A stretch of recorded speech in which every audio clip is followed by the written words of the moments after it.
Welcome back to the Beyond the Arc podcast. I'm Talia Goodman, as always, here with my co-host Genesis Bryant. Genesis, it's going to be a shorter episode today. We're nearing the holidays. We're getting into all that good stuff, but we get a break soon from the basketball, which we have not had in a long time. I think all the basketball world enjoys these 5 to 6 days of just spend time with your family, celebrate the holidays, and just take a deep breath. It was a lot for the month of November and December.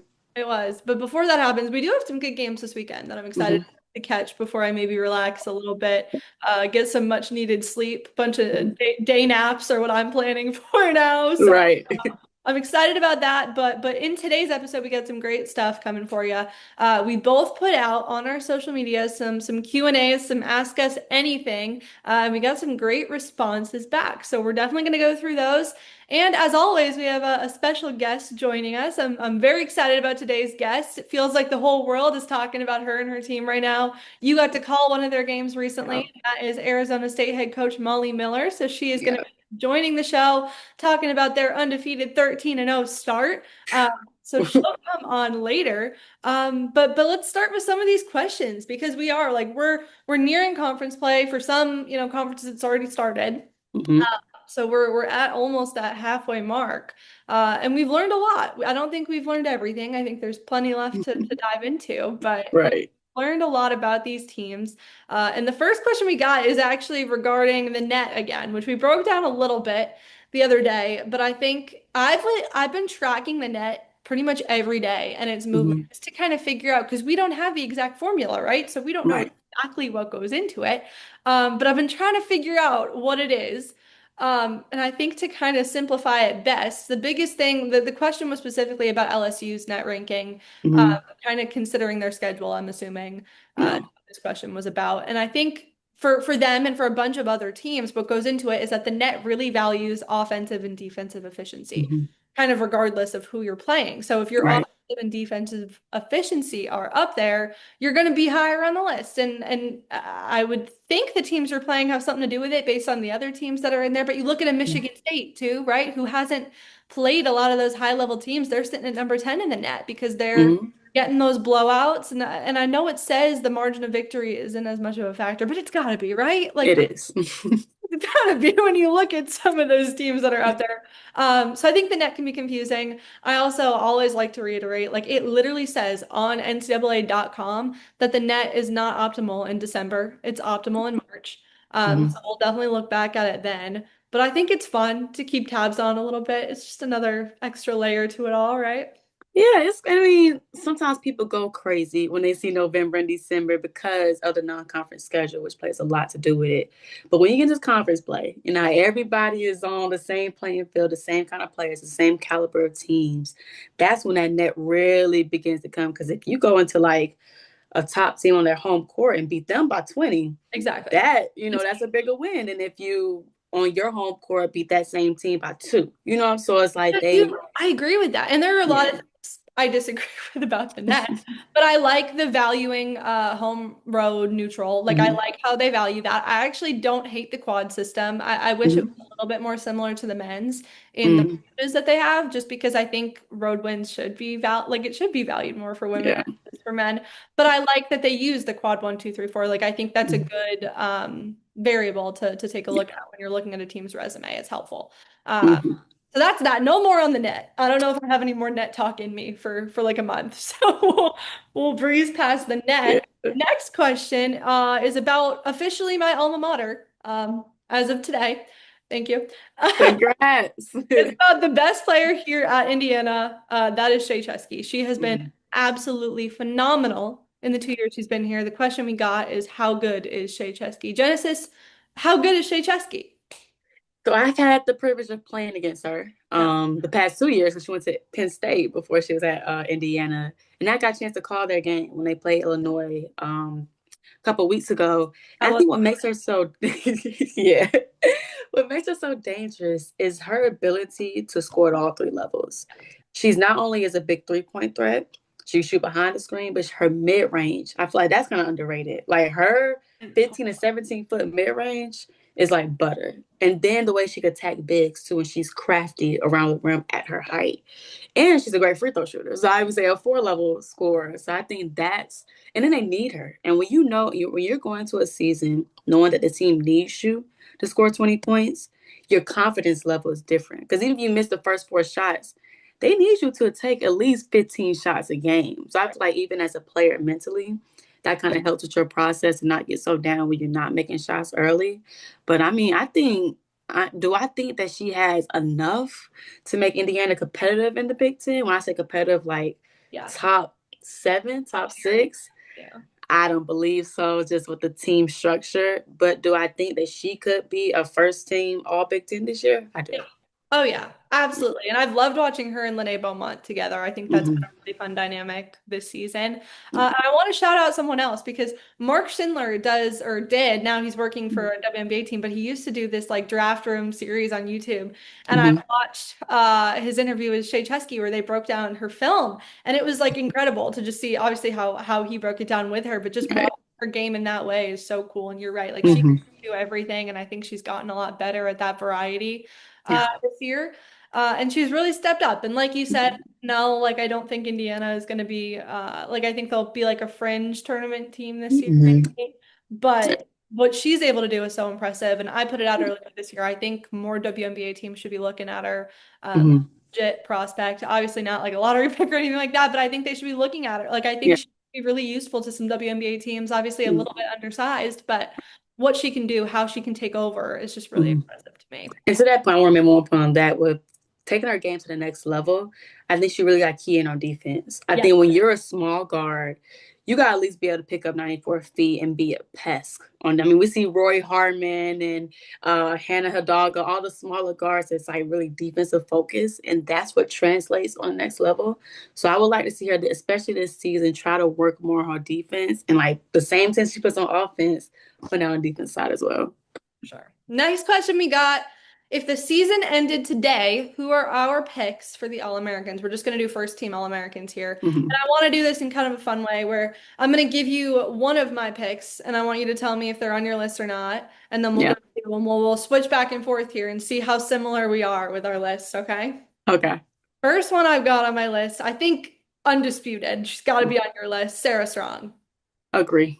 Very strong. I think she is the front runner, actually. Yeah, no, like right now she is my front runner for National Hmm. Player of the Year. What she's able to do, so impressive on a Hmm. loaded UConn team too, which is I think something that people take for granted. To be able to be Hmm. like a star and stand out on a UConn team full of so many stars, right? Right. It's so impressive to me. I've loved watching her play. Yeah, she's amazing. And I would even say so for my pick, which I think is hard because it's someone on the same team, but it's rare to have two first team All Americans on the same team. When you have someone like UConn, you can see how that could be a reality. So I would say AZ Fudd. Okay. Yeah, I got AZ FUT on mine too for now. I think we'll see how the season go. Like I think it's tough because I have them both on my list right now. I do. I absolutely Mm-hmm. do. And it was tough when I was making it because I normally wouldn't put two people from the same team on, but I think Right. I have to with these two. They bring Yeah. such different things to this team Right. that are both so crucial. And Mm-hmm. obviously AZ FUT is the best shooter in the country right now, but Yes. it also improved in so many other aspects of her game too. Hmm. I've really enjoyed watching and like knock on all the wood ever. Like it's been so nice to see her finally healthy and doing what she's able to do. Like it's been so good for UConn, so good for the game as a whole. Hmm. That's true. I mean, I agree. I think it's hard. It's hard because like you don't want two on the same team. It's like is that Yeah. showing bias, but like you said, they're two different players. Like it'd be different, they're the same position, but because they're so different in what they bring to the team, I feel like it's hard. It's really hard. Like I think you take one away from the team and it's completely different. Like either one of them, Yeah, it's completely different. So agreed. I definitely got them both on there for now. Next one I want to talk about and tell me if she's on yours as well is Lauren Betts. What do you think? So I made a last second change Okay, game because time decision. Game time decision.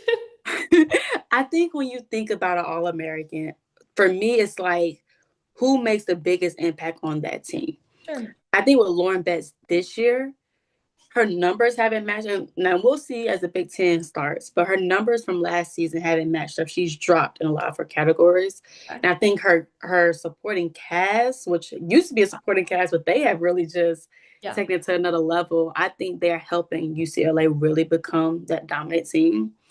So I think for me, I would say second team. I know I might Okay. get some flack for that, but I All just right. think That's a hot the take. impact on her team, I would say second team. I got her first team for now. And I did like think about putting someone else in at that spot. She's probably my fifth on this list of five Mm-hmm. right now. Mm-hmm. But I think what she does is so invaluable. Like you add a 6'7" threat to a team.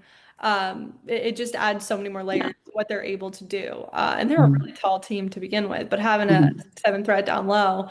And like you said, like it is it's tough because yeah, like her stats are down. Teams have been able to game plan against her a little bit better, but I think she'll get used to it. I think maybe she was going through some injury stuff at some point. Like obviously she sat Mm-hmm. out that game against Duke, I think it was. Uh, Mm-hmm.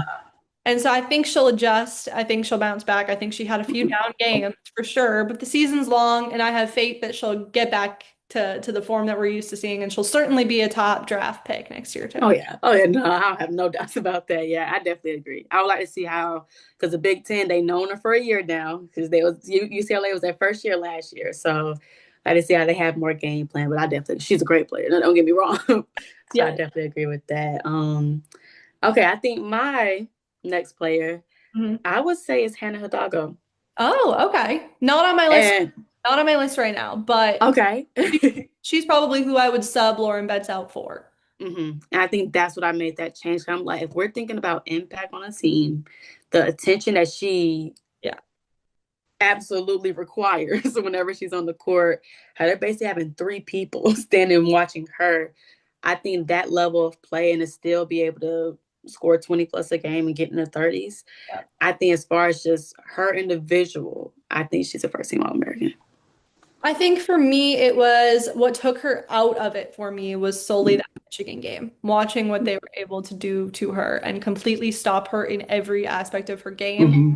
to the point where I don't know. I was watching her in that game and it felt like she wasn't willing to give up being the scorer and help some of her teammates out. And that Mm-hmm.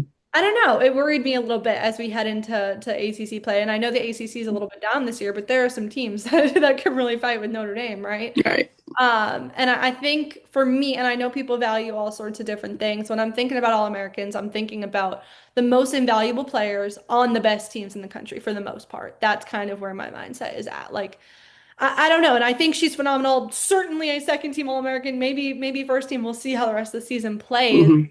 I just think right now I need to see more from her because of the supporting cast she has around her this year. Last year, the supporting cast was so good that it made her look even better in a way. That's true. And I can agree to that. And I think also the conference will matter because, like you said, the ACC isn't the best this year. The Big Ten is so good. And I think that's why I feel like they're going to game plan better for Lauren Betts Yeah. than the ACC will with Hannah. Now, we'll see if my theory will stand, but I think that's what kind of went to my decision as well. I like it. I like it. I have what? Do I have one more left? I think no, I got two. I got two more. My next one, I got Audie Crooks. What do you think? Agreed. The She's way so she good. agreed. I agree. Bow down to Audie Crooks. Like seriously unstoppable in the post. Diversifying her game a little bit this year. What she does is it's so like you talk about invaluable players. Like, oh my Mm-hmm. goodness, what she does is so valuable to that team. And not to knock on Addie Brown, who is also so valuable to that team. Mm-hmm.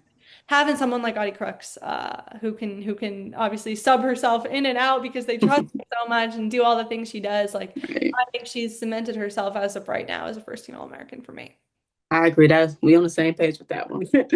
I would say my last one. Yeah, my last one, Madison Booker. My last one is someone on the same team as Madison Booker. I have Rory Harmon on there right now, and I think I'd be fine with either. I think either one of them makes sense to me. I've been really impressed with the way Rory has been able to bounce back this year, Mm-hmm.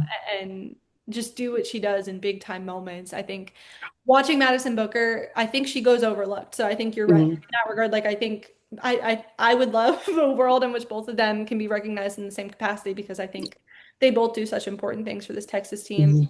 Mm-hmm. For me, it came down to those big moments this year. so far from what we've seen, and that Roy Right. Carmen really pulled through for this Texas group. But I love what Madison does. Yeah, I agree. I think it's a coin toss. Definitely someone from Texas has I to think so. be in I, that first also one of them. But I think with Madison, I think her versatility, and I think she is going to have the best transition to the league. If yeah. I feel like just her body, the way she plays, her defense, her height, I think if you take a Madison Booker out of Texas, really either one of them, that's why I feel like it's a coin toss. They're not the same. So I think either one could go, honestly. They're both so good. Texas is so good, and it's largely Mm-hmm. because of those two, right? So Yeah, we'll see how the rest of the season plays out. But I would think one of those two players should be a first team All-American this year. for sure. Next question, and we'll just hit on this briefly. What does Arizona State need to do to be higher in my Big 12 rankings? Can't remember where I had them, but when we did our Big 12 episode, Hmm. we talked about them being one of those teams that are kind of fighting for a tournament spot right now. And we talked about this, and I think the only reason I'm not as, high on them, a lot of people are telling me to put them in my top 25. I don't think they're quite there yet, is because Hmm. they haven't played a team that I wouldn't have them favored against, if that makes sense. Like Right, they're playing good mid-major teams, but teams that I think like I would probably have them winning that game, or even, maybe losing by like a one possession. Like I'd like right. to see them play a team that's really gonna challenge that I would expect to really challenge them. Hmm. And I think Yeah. league play will really kind of shine that. Yeah, I agree. I think what they need to do to be higher is beat some Big 12 teams. I think that's my short but explicit answer. Beat high caliber Big 12 teams, and they will definitely get into those rankings. Well, we'll talk about this right now when we bring Molly Miller into the show because what they've done so impressive, regardless if he played, and they've played some really good mid-major teams who people aren't paying enough attention to. Yeah.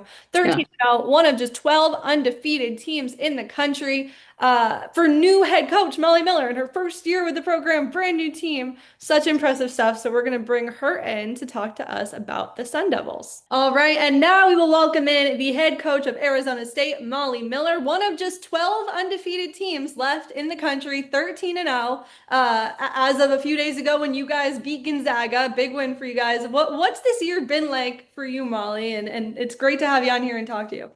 No, thanks for having me. It's been fun. I was saying my brag point right now is the buy-in of this team, how fun they are to coach, the willingness to learn, because we're all new. Like we don't know each other. 7 months ago, we were strangers, and to bring a really great group, not only of players, but coaches and staff, the touch points of our group from academics, from the administration, it's all been synergized together, and I'm just so blessed. But it's been fun, and I think we all believed, our inner circle believed we could be 13 and 0 at this point. And again, some tough challenges in there. We played 5 road games, and they weren't gimmies. I mean, Santa Clara's not a gimme, Penn State's not a gimme, Oregon State, Gonzaga, those are tough, hard-fought victories. So the challenge in that on coming out on top and with a win, we've grown with our schedule, we've grown through our schedule, we've won in different ways in this non-conference schedule. So I think it's prepared us a lot for what's to come. And to that point, I was able to watch and call that Penn State game. And one of the things that really impressed me about your team was your defense and your effort. And as a coach, instilling that philosophy, what was that like in the preseason and offseason? Kind of get them to buy into that. You have to be very matter of fact as a coach. And from the get-go, there was no short corners. You didn't shortchange yourself, you didn't cut corners. So we would do it over again and we do it Mhm. over again until we got it right. But I think the relationships that we built beforehand, me sitting down, getting to know these kids personally and say, I'm going to push you. Do I have the permission to push you? Do you want to be pushed? Because it's my understanding that the greatest players at the highest level want to be pushed. So I just want to make sure we're on the same page. So you get on the same page, you project the brand, what it's going to look like. Um, I have to be the brand. If energy is going to be our edge, like you said, playing hard and defense, then that's what I have to pour into. I have to have energy. I have to make that my edge so it trickles down. So everything you do has a purpose in the Mhm. beginning. So the staff and I sat down, put our heads together. We were super methodical, had a lot of intent in putting this whole brand together and what we want it to look like. And we were nitpicky. But again, that conversation happened in the beginning. Are you going to allow us to be picky? Mhm. So it's like, you said it.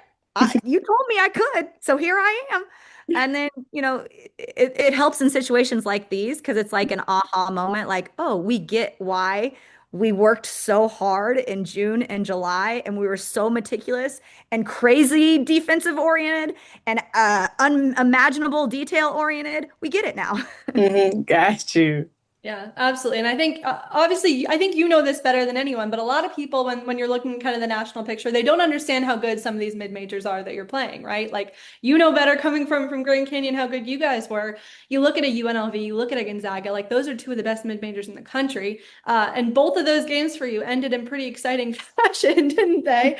What are you when you're in those late game situations? Maybe it'd be better to ask one of your players, but what does a huddle with you look like when you're in that moment where the game comes down to this, it's 5 seconds left, whatever it might be. What are you telling your kids in that moment? Here's what I'll give credit where credit is due. We usually huddle a little bit of staff. Hey, here's some options. What do you think? And then I go into the huddle, right? So the credit that is due is when I walk in there, they are locked. They are talking to each other. They are looking at each other. There's body language of head nods and eye contact. That makes me feel good and confident. The whole reason that's happening is because we build a foundation of trust. And Mhm. so whatever the situation is, adverse, stressful, tight game, things not going our way, we still have this foundation of trust. And we've implemented those in practice. We've put stressful pressure situations on the clock, time and score. You have to do this, you have to do that, you have to make a free throw, you have to execute, you have to get a stop. Whatever it is, we've practiced it. So now, it's a heightened environment, but we've Mhm. gone through those scenarios to where they're comfortable enough. I'm a big believer of end of game situations, so we work on that in practice. But when I have the confidence to come into a huddle and they're all trusting each other and on the same page and look at me in the eyes, I'm like, okay, now we just have to get on the same page and go execute. So I've had a lot of faith in them because of their mindset and how they attack those moments. It's Mhm. given me confidence as a coach. And I will go to even talking about your players, Gabby Elliott. I mean, she's averaging 37 minutes over the last 3 games and 21 points. What has she's added to your team, and how have you seen her grow throughout the season so far? Oh, she's a gamer. I mean, she doesn't like to lose. She understands what we need to win, and she's one that's bought into. I mean, the she's never played this hard in her life. And so the fact that she's getting in there and playing that many minutes, but also going really hard, as a fifth year senior, they put some miles on that Right. body. She's just bought in. And I'm always going to go to her. Even, Mhm. her shot in that first half wasn't falling. Fourth quarter, I'm still going to you, Gabby. I've got all the confidence in the world. It's like, I'll take it, coach. So you want players that want the ball in Right. those tight situations, and she's one that's wired like that. So we've got a lot of confidence in her making plays. We're turning into a Big 12 podcast at this point. We had Bill Fennelly on last week, and I talked to him specifically about how underrated I feel like the Big 12 is, especially this year and how deep it is. Heading into Big 12 play, what do you have to do to keep this momentum going? This is a tough league you're in. Like, what's the biggest key that you're kind of telling your players right now? Well, this game, every single game you play could be a bubble game. Yeah. If you're playing a game, we're playing our first one on December 21st. It doesn't matter if it's December 21st or if that game was moved to February 28th. You've got to treat them like this is a do or die moment for you. This is a win or lose, go home moment for you. That's how much parity I think is in the Big 12. Mhm. And every game, I don't care if they're ranked or not ranked, like every game is going to be a dogfight. So you have to really compartmentalize that a little bit and say, this game is the most important game of the season right now. And then what's the next important one? Well, the next one. Now this game's the most important. Okay. Next one up will be the most important game of the season that you play. So we have that mentality. I think our kids understand that. And I do think it's underrated. But they always say, what's the best conference in the country? The one you're in. And that's true right now. And to that point, just a little off topic with basketball, I seen that you and your staff did some volunteering at the food bank. How much is your community involvement? How much does that mean to you and your program? I mean, it's huge. We want to be more than champions. Mm. The scoreboard will get you wins and hopefully not as many losses, but you want to win off the court. We're on this platform. We are so fortunate to be able to Mhm. do what we do. And so giving back, especially this time of year, there's some less fortunate around the holidays where this time of year is tough on families. And so you want to model the behavior also. So it was a day off for our kids, but our staff went and gave back to the community. We want to win on the court, we want to win off the court, but to model that behavior and give them what a role model should be doing and look like. And we had a conversation today. We'll do some team community service, but there's individuals that just want to go and serve this time of year. So whether it's at a children's hospital, a food bank or pantry, then that's Mhm. something we want to definitely lean into. Gotcha. And to that point, I know you're girls and you actually have two little ones. Are they Yeah. at practice a lot interacting with your team? Yeah, I think they own the place. They think they own the place. It's like Crosby and Cy, what are you doing? I'm gonna go get Deb. I'm gonna go to the locker room. I'm gonna get snacks from the fridge. I'm like, okay. As long as you've got your 12 babysitters that are watching you, they're built-in big sisters. It's so cool. This job is really demanding, Yeah. but the best part is I can blend the two. I can blend my family with my basketball family, and we become one big family. I love that part about the job. So whether it's the team coming over to the house and building forts and having Nerf gun fights with my little kids, or the kids coming here and chasing them around the gym, it's one big happy family. Sometimes chaotic, but happy. Gotcha. I love it. One of your other players I want to talk to you about quickly because she has a whole fan base of her own out there, right? Is last year Paula. I know a lot of people have loved watching her in your system this year, and she's gritty, she's feisty. She you always notice her when she's on the floor, right? What's it been like getting to coach her? What have you liked about her game so far, and where do you see improvement coming through the rest of the year? Yeah, she's been great. I just love her competitiveness. I mean, give me 10 last tier POAs. Even if she has her weaknesses, she's going to go out there and fight and scrap and play hard. You want, we joke, I say it's easier to say whoa than giddy up. I have to say whoa with POA sometimes, but I would rather do that than trying to push her. She's just, we'd like to see the ball control element. Sometimes you get so frantic and sped up on defense and then you're hustling back that ball security is something we would like to improve, and we've been focusing on her turnovers and bringing that number down. But she's willing to get in there and take a charge, tie up a jump ball, push the ball in transition, and that's what I appreciate about her competitiveness and her drive. And coach, last question I have. You were an amazing player. You had a great playing career. Is there anyone on your team that either reminds you of yourself mindset wise or playing style? This is easy. I mean, Marley. I'm Okay. like, Marley, I'm living vicariously through you because I was you on the defensive end, especially. She shoots it a little bit better than me, but on the defensive end, she's just everywhere. That's where I earned my keep. That's where she's so valuable for this team. She's talking, she's communicating, she's guarding 1 through 5, she's taking charges. I'm like, that was me. So she's my twin. Unfortunately, I'm much, much older than her, but so in the spirit of how we approach the game, she's my twin. I Gotcha. think my favorite moment this season was the Hail Marley saga. Not just her making the shot, obviously, but you recreating it and making the shot. I love I know.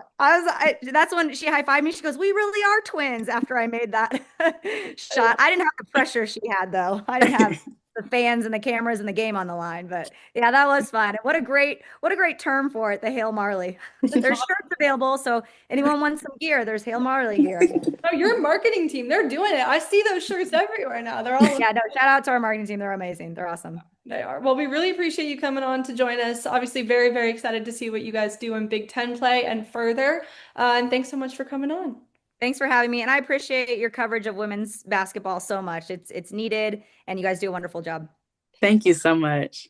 All right. It was great talking to Molly Miller. Really looking forward to seeing what Arizona State can do in Big 12 play because I think Big 12 is very underrated. So I'm excited to see how it all pans out this season. Last couple questions here that we got. We got two more left. Next one is actually about a Big 12 team. So let's hit on it now. And that's what's it going to take for Baylor to make a deep run in March? I mean, for me, it comes down to Talia Scott. And I know she went down with that terrible injury. Really hoping she's okay because I think she's crucial to the success of this team. I agree. I think we have a star player like that that's averaging what 17. No. She's like one of the leading scorers in the Yeah, class. I don't want to quote wrong, but she's Yeah, yeah. averaging a lot of points. 20 something. 20 something. Yeah. And it's like when you take a player like that's a big dagger to your team. So hopefully, like you said, it's not too serious. She'll come back, and I think that's what's gonna get Baylor to go up. Yeah. Other than her, I think, getting to the free throw line more and making your free throws is something Mhm. they can improve on, turning the ball over a little bit less. They rank 201st in the country with 17.2 turnovers per game. So I think just taking care of the ball a little bit more, doing those little things, making your free throws.